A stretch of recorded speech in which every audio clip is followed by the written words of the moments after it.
Français, Françaises, l'heure est grave. L'heure est à la mobilisation pour soutenir ces deux vaillantes femmes que vous avez à l'écran. Violeurs étrangers dehors. Libérez-nous de l'immigration.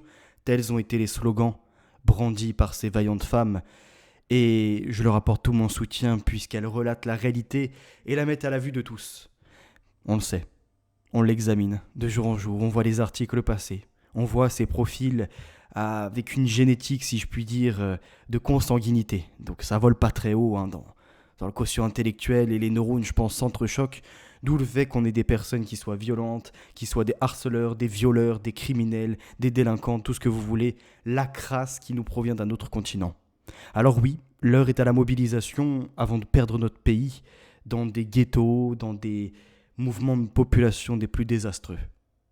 Et ce qui est incroyable, c'est que le gouvernement veut faire enfermer les personnes qui se mobilisent contre la décadence. Alors il commence à faire sauter les associations, on l'a vu récemment, et pour les autres, qui agissent en dehors ou non d'ailleurs d'assos, ils les font mettre en garde à vue. Besançon, carnaval. Pourquoi une militante d'extrême droite est en garde à vue après avoir brandi une pancarte anti-immigration alors qu'en plus elle nous partage la réalité du terrain, de ce que tout le monde peut examiner par les chiffres, puisque dans l'imaginaire de certains gauchistes, nous importons que des chances, des pauvres racisés qu'il faudrait aider à s'intégrer, puisqu'en réalité les méchants blancs les discriminent. Attends. On sort de ce côté-là et on ramène à la réalité. On a importé des populations qui profitent, qui nous prennent un pognon de dingue, qui sont dans des HLM, et on l'a vu par les statistiques qui sont sorties, qui sont surreprésentées dans les violences, dans les délinquances, dans la criminalité, dans les harcèlements sexuels, dans les viols. Et on veut nous vendre ça comme des chances. Et ce qui est incroyable, c'est qu'on nous dit oui, mais ce sont des Français. Moi, j'aimerais bien qu'on établisse, s'ils sont si certains que ça, les stats ethniques, voir qui travaille, qui est un feignant, qui est un agresseur. Et rapidement, on verrait que les profils qui en sortent émanent de génétiques des plus délétères de cette Afrique. Alors, vous allez me dire, oui, tu as lu La race des orphelins, tu as compris que c'est mauvais de vouloir faire des distinctions. Oui, c'est mauvais. Mais c'est pour ça qu'on les invite pour certains à faire hijra et pour d'autres à quitter le pays, France, dont ils ont seulement le papier. Ils n'auront jamais son identité, sa lignée génétique ou encore sa lignée historique, tout ça ne peut pas faire partie de leur culture. Ils sont bien trop barbaresques, ou pour d'autres bien trop sauvages de d'autres contrées encore, pour pouvoir appartenir à la grandeur de la France. Je le répète, pour ceux qui ont un imaginaire où dans les viols, dans les agressions sexuelles, ce ne sont que des vieux blancs dégueulasses, que dans leur pays d'origine, il n'y a pas de stats, parce qu'ils savent très bien qu'il y a des tourismes carrément qui sont organisés, et que c'est légalisé jusqu'au gouvernement. Vous me direz en France c'est pareil ? Oui, sauf qu'en France on a la population qui se mobilise, alors que dans d'autres pays, ça a du mal un peu, c'est prêt à donner sa fille pour une dot, c'est prêt comme ça à lâcher les enfants pour n'importe quoi. Là est la différence entre ceux qui sont sauvages et les civilisés. Et oui, même si on est gouverné, nous, par des ordures, des criminels, par des gens, des fois, qui sont comme ça, dans des mouvements un peu occultes, si je puis dire, on a encore les pieds sur terre et la tête dans les cieux près de Dieu. Quand d'autres peuvent te dire, te réciter tout ce que tu veux, mais en réalité, n'ont rien de Dieu au cœur. Alors, Afrique, ça, c'est les étrangers en France, qui n'ont aucun papier, qui représentent à peu près 3,5% de la population, une estimation, et qui sont quand même représentatifs de 8% des agressions sexuelles, soit pour 2022, 4510 affaires qui ont été résolues de la part d'Africains harceleurs, violeurs. Ce qu'il faut voir, c'est qu'en grande majorité, on observe que ça serait des Français. Ok, mais des Français quoi ? De papier ou des Français d'origine de plusieurs générations ? C'est là où, à nouveau, les stats ethniques auraient leur utilité. Puisque à gauche, on nous dit on apporte de la chance, ne vous en faites pas. Les gens qu'on a fait venir par millions avec leurs familles qui aujourd'hui représentent avec leurs descendants à peu près 20 millions ou plus encore, parce que les chiffres sont tronqués. On est d'ailleurs sur un remplacement, mais vous savez, souvent c'est comme ça va vers le bas et jamais vers le haut. Donc autant vous dire qu'on observe une cassosserie augmentée des HLM où ces profils sont surreprésentés dedans mais continuent à chouiner, où ce sont des profiteurs. Bref, on peut faire comme ça tout le tour et il serait bien d'établir un peu même les quotients intellectuels, voir la différence entre ces envahisseurs et les autochtones. Alors, dans ces autres affaires, oui, dans différents médias, violeurs étrangers dehors, la maire de Besançon porte plainte contre le collectif Némésis après le déploiement d'affiches. On observe donc que les mairies, je pense, socialistes, écologistes, qui sont de toute façon, comme le disait Le Pen, c'est vert à l'extérieur, rouge à l'intérieur, ou devrait-on dire aujourd'hui vert de toutes parts, puisque en soi ce sont des islamistes et en même temps ils se déclarent écologistes, et peut-être à l'intérieur rouge encore, qui sait, par tout le sang qu'ils font couler, par ces mésaventures et par ces crimes qu'ils soutiennent. Tous les jours dans l'actualité, au QTF non exécuté, qui a par contre exécuté un Français. Donc un OQTF, une obligation de quitter le territoire français qui n'est pas parti, mais qui a tué encore quelqu'un ou qui a fait un crime. Je pense récemment à cette affaire du Uber, où une pauvre jeune femme a été emmenée en pleine forêt, forcée à faire des fellations à pareil, toujours un profil, on le dit, d'un Africain, oui, arabe, noir, de toute façon c'est la même chose. On en a trop sur le territoire, de gens qui, je pense, sont de lignée consanguine.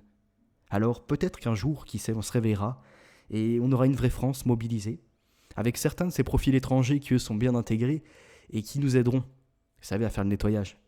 Donc à établir des camps du travail, pour ceux qui ne veulent pas les camps d'exécution, qui sait. Non, on va se calmer. On va se calmer, on va pas les tuer. Nous sommes humains quand même.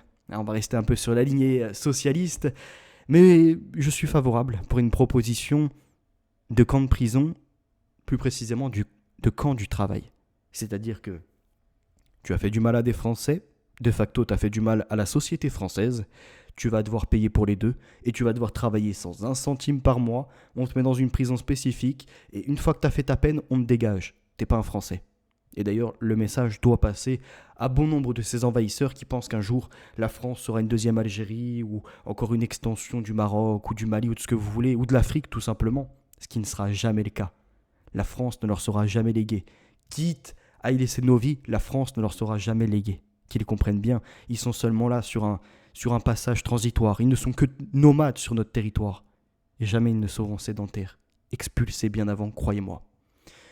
Enfant de France, c'est donc cette Iona qui était mise en garde à vue, qui ouvre les réseaux sociaux et alléluia qui voit un soutien, des milliers de messages, des j'aime au passage, regardez, on va également y participer, alors j'ai un autre compte, et elle a très bien fait de démystifier, si je puis dire en tout cas ce sujet-là, de le mettre dans la une des médias, puisqu'on le sait déjà dans les transports en commun en Ile-de-France, la plupart des agresseurs et violeurs étrangers. Dans les chiffres, on l'a vu, les étrangers surreprésentés par rapport au nombre qu'ils sont.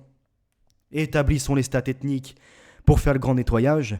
Et on parle du grand remplacement, autant il suggestionnait plutôt, et à ce moment-là, lui faire continuer plutôt sur ce modèle-là sur le grand nettoyage. Il y a un moment, c'est plus le Karcher qu'on utilisera, mais des choses bien plus efficaces. On le voit dans les coups et blessures volontaires, pour ceux qui nient la réalité. Non, mais tu sais, t'accuses souvent les Africains. Non, tais-toi. Regarde les chiffres, tais-toi. Regarde les chiffres. J'ai eu le débat avec quelqu'un là sur Internet il y a longtemps de ça, qui voulait me donner une sorte de leçon en expliquant que fut un temps en France ou d'ailleurs dans d'autres pays, les pauvres racisés étaient victimes de discrimination. Oui, peut-être, mais ils n'étaient pas victimes quotidiennement de coups et blessures volontaires, de viols, d'harcèlement ou de ce que vous voulez. Ça, non, sortez de votre imaginaire, ça n'existe pas. Les chiffres d'aujourd'hui parlent d'eux-mêmes. Les affaires qui sortent de plus en plus violentes, elles-mêmes s'expriment. Et il y a un moment, il va falloir mettre un holà, un stop à tout ce bordel. On observe quoi ? Coups et blessures volontaires de la part des Africains, puisque ce sont eux qui sont les plus catastrophiques, dans la dégradation de notre situation, c'est les Africains. 3,5% des étrangers africains sont dans 11% des affaires de coups et blessures volontaires, soit 26 693 affaires. Ajoutez-y les cambriolages. Et puis, superposez à ceci encore les personnes qui font des vols avec violence, puisque là, on est seulement sur coups et blessures volontaires de façon gratuite. D'accord ? De façon gratuite. Ces gens-là attaquent juste comme ça, par pur plaisir. Si on y ajoute à côté les vols avec violence, viols sans violence, les cambriolages, les homicides, plus les agressions sexuelles, on voit très bien qu'ils sont délétères. On a déjà un problème en France avec l'éducation, pas besoin d'y apporter comme ça ces autres communautés qui en plus veulent nous remplacer par la religion, veulent y importer tout leur lot de crimes, de délinquance, de trafic, de mafia. Mettons-y fin. Il y a un moment, il faudra sonner la cloche. Et pas seulement celle de l'Église, peut-être celle qui ramènera à créer des camps. Oui, je n'appelle pas à ces camps de concentration, non, aux camps de prisonniers. Et à force de voir de leurs frères, de leurs consanguins passer comme ça dans ces lieux, travailler gratuitement et en ressortir épuisés, lessivés, puis tèges immédiatement une fois que la peine est terminée sur leur propre territoire, ils arrêteront de venir ici et ils arrêteront de faire la promotion de ce qu'ils font dans les quartiers. Parce que dans les affaires que l'on a vues juste avant, ça c'est les femmes qui ont eu le courage de porter plainte. C'est également des enquêtes qui ont abouti, des policiers qui ont mis les moyens nécessaires. Combien d'autres affaires classées sans suite ? Combien de personnes s'en sont sorties parce qu'ils n'ont pas forcément, comme ils sont sans papier, etc., on n'a pas l'identification, donc ils ont pu passer entre les mailles du filet ou encore profiter de cette souplesse des magistrats et des juges. Et je pourrais comme ça ajouter bien d'autres éléments qui montrent que oui, il y a un moment, il faudra libérer la France de l'immigration, qui n'ont rien favorable à notre économie, comme ça nous est vendu. Nous avons importé des feignants, des gens qui sont dans la HLM, qui occupent notre territoire. Donc total soutien à cette Yona, total soutien à Némésis, et j'espère que vous pourrez relayer ce message qui est des plus efficaces. Oui, portez cette voix, peu importe les menaces des islamistes, des Africains, laissez-les chialer, on va y remettre de l'ordre de notre côté. À très bientôt, la vérité est notre avenir. Bye.